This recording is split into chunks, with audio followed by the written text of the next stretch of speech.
order to improve the global competitiveness of the world in trade, it is necessary to use artificial intelligence, aka AI, and big data because they can increase the efficiency and innovation in the world. The usage of performance of AI and big data in the United States, China, and also Malaysia have been used in this report. Moving forward to introduction, according to the United Nations UN, artificial intelligence aka AI has rapidly transformed the world since its emergence in the mid-20th century. AI enables to perform tasks that normally require human intelligence such as problem solving and decision making.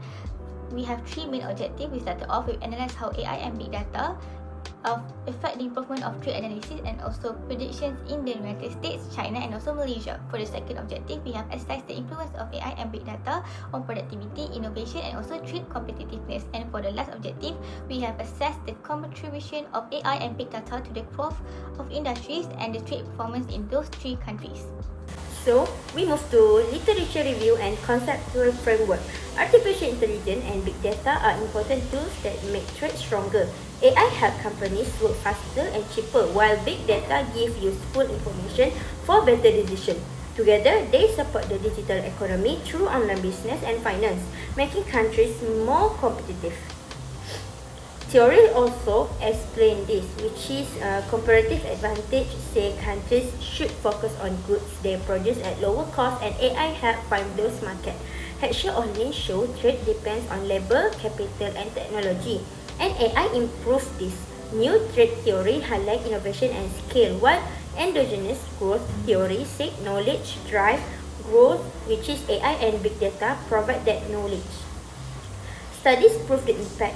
The World Bank found AI logistics cut trade costs by 50%. The IMF said big data speed up trade in developing countries. The OECD report AI raised productivity by 20%.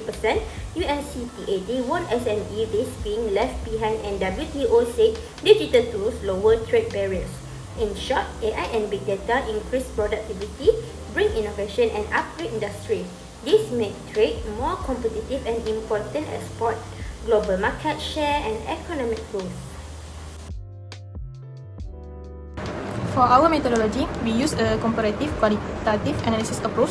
Basically, instead of using complex statistical model, we focus on comparing how three countries, Malaysia, the United States, and China, develop and implement their AI policies and digital trade strategy. We choose these three countries specifically because they represent different levels of economic development. The US as a developed economy, China as an emerging power, and Malaysia as a developing ASEAN nation. This gives us a well-rounded perspective when we compare them in terms of data. We rely on trusted international sources such as the World Bank, IMF, WTO, UNCTAD, and OECD, as well as national policy documents from each country. To analyze the data, we use three approaches. We look at each country individually, then compare them side by side, and finally we track how things change over time through trend analysis. First, the United States. The US is a highly developed economy with strong AI and big data capabilities. AI helps improve trade forecasting and supply chain efficiency, allowing companies to respond quickly to global demand. It also increases productivity and innovation, especially in high-value sectors like digital service. However, the US has strong structural advantage such as advanced infrastructure, which make it difficult for other countries to compete. Next is China. China is a fast-growing economy that uses AI to improve large-scale production and export efficiency. The country is shifting from low-cost labor to innovation-driven growth. Government also plays an important role in accelerating industrial upgrading. However, China still depends on foreign technology in some advanced sectors, which shows there is still room for improvement. Lastly is Malaysia. Malaysia is a developing country that is still adopting AI. AI helps small business access global markets and improve efficiency. However, lower investment in research and fewer skilled workers limit productivity growth. Industrial upgrading is happening slowly, and weak infrastructure creates challenges for AI adoption. In conclusion, AI improves trade performance in all three countries, but at different levels. Developing countries like Malaysia can catch up, but they need stronger investment, better infrastructure, and supportive policies. Otherwise, the gap between developed and developing countries may continue to grow. This part highlights similarities and differences in AI strategies among the United States, China, and Malaysia. Firstly, all three countries recognize the importance of AI in improving productivity, trade competitiveness, and economic growth. However, their approaches are very different. The United States follow a market-driven model where private companies such as OpenAI, Microsoft, and Google lead innovation. This approach encourages rapid technological development through competition and private investment. In contrast, China adopts a government-driven strategy. The government actively invests in AI infrastructure and supports companies through long-term national development plans. This enables large-scale implementation of AI technologies across industry. Malaysia follows a mixed approach, focusing mainly on SMEs and gradual digital transformation. While AI adoption is increasing, limited infrastructure, weaker R&D investment, and shortage of skilled labor remain major challenges. Therefore, the differences between these countries are not only technological but also influenced by economic structures, policy priorities, and investment capabilities. These factors explain why the United States and China are global AI leaders while Malaysia is still progressing toward AI adoption. Therefore, AI success is not determined by technology alone, but also by government policies, investment capacity, digital infrastructure, and the ability to develop skilled talent. Based on our comparative analysis, AI and big data have significantly improved trade competitiveness in the United States, China, and Malaysia. However, each country faces different opportunities and challenges. For the United States, strengthening collaboration between government agencies, universities, and technology companies can help maintain its leadership in AI innovations and trade competitiveness.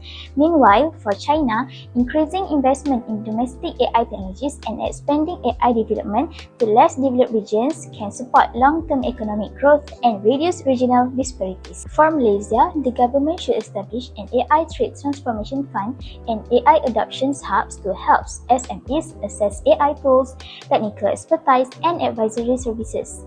In addition, digital skills training programs should be expanded to address the shortage of skilled workers. At the regional and global levels, countries should strengthen cooperation through knowledge sharing, digital trades initiative, and common standards for AI governance and cybersecurity. The successful implementation of these recommendations requires cooperation among multiple stakeholders. Governments play a key role in investing in digital infrastructure, developing supportive AI policies, and enhancing workforce skills through education and training programs. Businesses, including SMEs and multinational corporations, should actively adopt AI technologies to improve productivity, competitiveness, and export performance. Meanwhile, international organizations such as the World Bank, WTO, IMF, and UNCTAD can provide funding, technical assistance, and policy guidance to support digital transformation, particularly in developing economies. Through effective collaboration among these stakeholders, countries can maximize the benefits of AI and big data in international trade. For implementation, we identify 5 key aspects. The first is institutional readiness assessment, where government evaluate the digital infrastructure, regulation, and human capital to identify critical gaps. The second is establishing a legal and regulatory framework to govern how AI is used in trade, including data, governance, and cross-border data flow policies. The third is capacity building, training workers in digital literacy, custom and logistics to prepare them for an AI-driven trade environment. The fourth is phased AI development, where AI tools are introduced gradually, starting with pilot program in custom and supply chain before scaling up nationally. Finally, monitoring and evaluation, where outcomes are regularly reviewed to measure effectiveness and guide future improvement. Now moving on to the broader implementation consideration. In terms of stakeholder, this cannot be done by the government alone. It requires active collaboration between the government, private sector players like SME and MNC, and international organizations such as the World Bank and UNCTAD. As for feasibility, the US and China are already well positioned with strong institutional and technological foundation in place. However, it is at a moderate level and still requires stronger government commitment under the My Digital Blueprint and clear budget allocation to move forward. The main risks to be aware of include the digital divide, cybersecurity threat, and regulatory fragmentation across countries, which can make cross-border AI integration challenging. Last but not least, conclusion. Differences in digital readiness may widen economic gaps. Therefore, continued investment and usage of AI, infrastructure and human capital is essential for sustainable growth. Countries that effectively adopt AI and machine learning will enhance their long-term competitiveness and economic development.